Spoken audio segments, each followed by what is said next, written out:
Nec Vidmar, morda najprej o novem sodelavcu na treningih. Pipo mu je baje ime.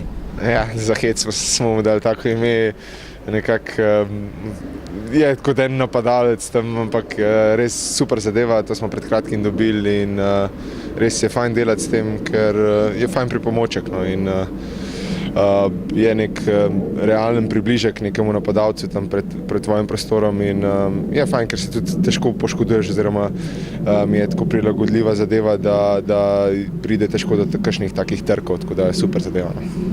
Je to Filippo Pipo Inzaghi? Ja, tako nekako smo rekli, da je nekaj podobnega, ker je non-stop pred golom in ja, no, zato je dobil tako ime.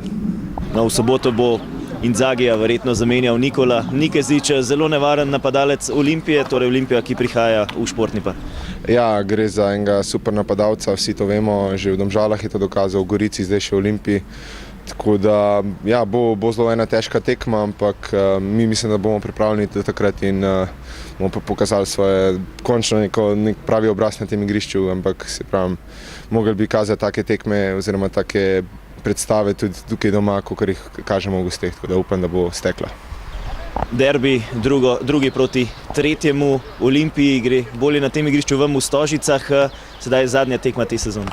Ja, pustimo zdaj te tekme od zadaj in gremo na to tekmo na 3 točke in bomo videli. Jaz iskreno upam, da nam rata in da se približamo tudi njim. Spomladanski del sezone zelo dobro vam gre, 4 tekme, 3 gole ste prejeli in osvojili 8 točk. Ja, super, mislim, ekipa mi res stoji ob strani, tukaj gre pač zasluge vsem igralcem v polju in res upam, da bomo tako nadaljevali, da bomo skozi v stiku tukaj pač z vrhom in potem bomo pa v maju pogledali na lestvico in upam, da se veselili. Sledi zelo težak ritem do konca prvenstva, zdravstveno stanje pa naravnost odlično, to je lepa popotnica za ta zadnji del prvenstva. Upam, da bo tako ostalo do konca, no, samo to lahko rečem.